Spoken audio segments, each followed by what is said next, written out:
convidada.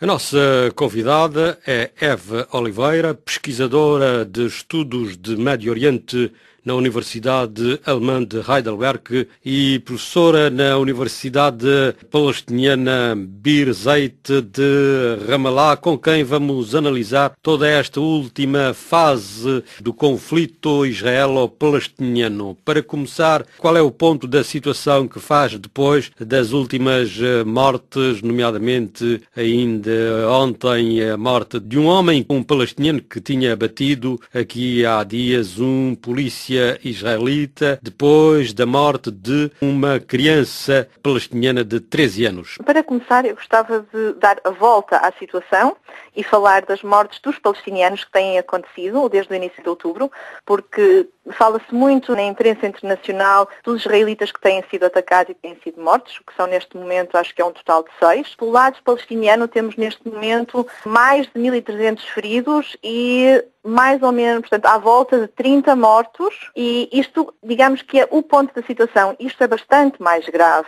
porque o que está a acontecer neste momento é termos o exército israelita a cair em grande força na população palestiniana, tanto dentro dos territórios ocupados, portanto, na Cisjordânia e em Gaza, como também os palestinianos cidadãos de Israel. Aliás, o primeiro-ministro israelita Benjamin Netanyahu fez mesmo apelo a pessoas que estão na reserva para reforçar os seus homens contra esses ataques palestinianos. Isso é verdade, mas não estão a haver ataques palestinianos da forma que se está a falar, porque o que estamos a ter é 100, 200, 300 soldados para 20 a 30, 40 pessoas, não é? Portanto, as proporções que isto está a tomar e as dimensões, portanto, as proporções de um lado e do outro são muito diversas, não é? E os ataques palestinianos que estão a haver a israelitas, primeiro, vários deles não houve. Tivemos, por exemplo, uma palestiniana que foi morta a tiro em Afula, portanto, perto da Nazaré, 2, 3 dias atrás, em que se dizia que ela tinha uma navalha na mão e ela simplesmente tinha uns óculos de sol na mão e não estava a atacar ninguém, não estava a falar com ninguém, estava simplesmente a andar na rua. Mas há informações que dizem que, para lá do exemplo que cita, há palestinianos que atacam israelitas com arma branca, quer dizer, facas, punhais e outros. Sim, há, mas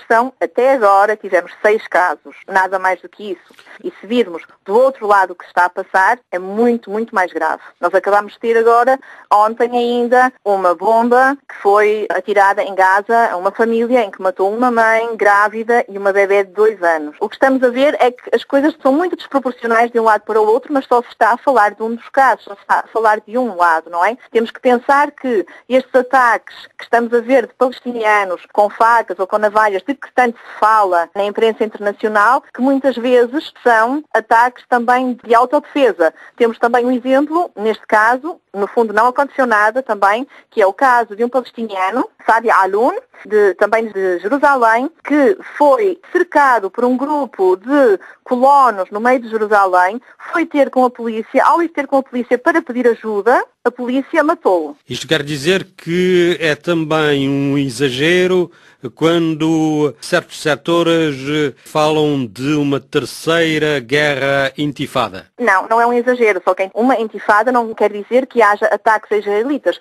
Uma intifada só quer dizer que é resistência contra uma resistência mais forte contra o sistema de ocupação israelita. Uma intifada do lado dos palestinianos que lançam pedras e coquetéis molotovs contra forças israelitas. Sim, eles fazem isso.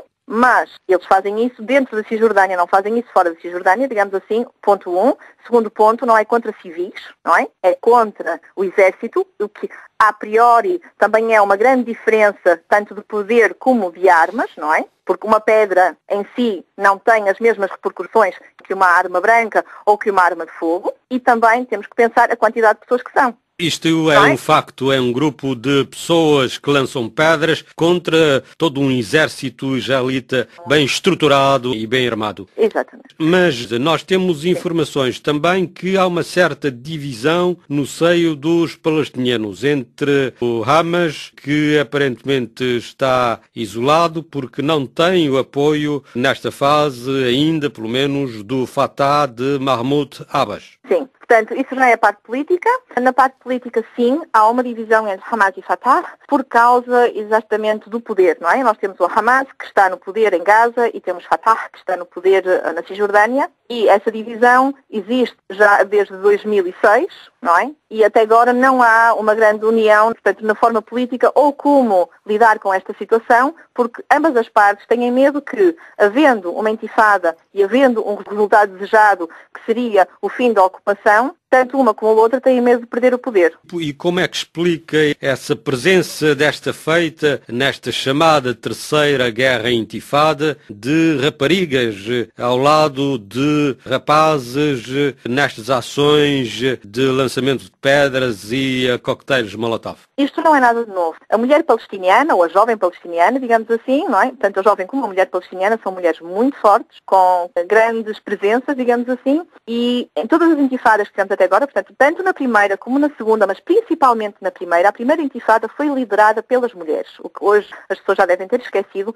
mas a primeira intifada foi a intifada das mulheres e das crianças. A segunda intifada, portanto, foi uma intifada mais violenta também, com os ataques bombistas, e isso, a maioria das vezes, era, portanto, feito pelos homens, mas todas as intifadas têm uma grande participação das mulheres palestinianas. Uma grande participação parece-me não ser bem o caso. Na primeira intifada havia um reduzido número de mulheres. Desta feita parece haver muito mais.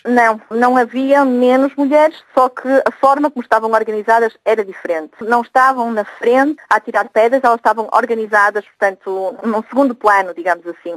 Mas as mulheres estavam integradas na forma de resistência da mesma forma que estão hoje. Hoje, a diferença que temos é que elas se veem mais na fronte. Bom, mas estamos aqui perante um beco sem saída. Na primeira intifada tivemos os célebres acordos de Oslo, já tivemos uma segunda intifada, agora fala-se desta terceira intifada. Isto não parece querer desembocar em nenhum acordo. Estamos no impasse. Não, o objetivo das intifadas não é haver um acordo. O objetivo das intifadas é liberar o povo. Nós vimos com a primeira intifada, tivemos os acordos de Oslo. Os acordos de Oslo foi a pior coisa que podia ter acontecido ao povo palestiniano. A segunda intifada aconteceu exatamente pela frustração que houve por causa dos acordos de Oslo terem levado àquilo que nós temos hoje. Não é? Esta intifada acontece exatamente pelo mesmo. Portanto, tantos contratos que foram assinados, todos os acordos e o que seja, que foi até hoje, resoluções, 1, 2, 3, 4, e até hoje nada aconteceu. O que tem de facto acontecido no terreno é uma grande degradação da situação, do movimento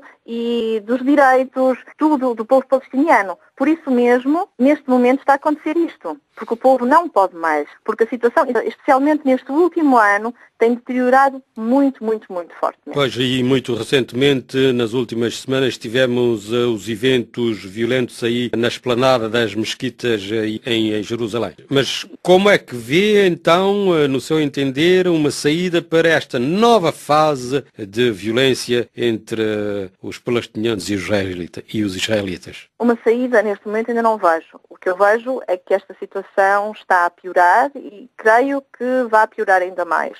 É o regresso, em parte, de Netanyahu ao poder? Não. Eu creio que se isto durar muito tempo, que terá que haver uma solução que será, a longo prazo, será a de os israelitas ficarem, portanto, ocuparem a Palestina toda e dizerem que é só um Estado para os dois povos.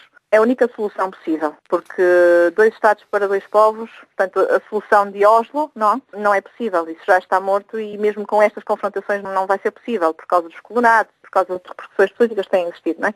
Mas o que eu creio, a única solução que isto terá é mesmo os israelitas dizerem, o governo israelita, Netanyahu, ou quem quer que seja, dizer que, pronto, nós ocupamos tudo isto e tudo isto é Israel e acabou-se, porque é a única forma de dar direito aos palestinianos que eles precisam. Mas também tem que haver toda uma ação diplomática internacional, nomeadamente Estados Unidos, União Europeia. Sim, tem e não tem, porque os Estados Unidos e a União Europeia pouco têm feito até agora, não é? Nós estamos a ver que já andamos aqui há bastantes anos em negociações e ninguém ajuda e ninguém faz nada, não é? Eles encontram-se e falam e assinam, mas no terreno não acontece nada. Uma última questão. A senhora esteve a semana passada no Egito. Como é que está a situação naquele país também que tem atravessado uma fase muito conflituosa? Aparentemente o Egito está muito calmo. Achei o Egito muito parecido à fase em que Bashar al-Assad subiu ao poder depois da morte do pai, em 2001, 2002. Quem chega ao Egito neste momento tem checkpoints no Cairo, por exemplo, mas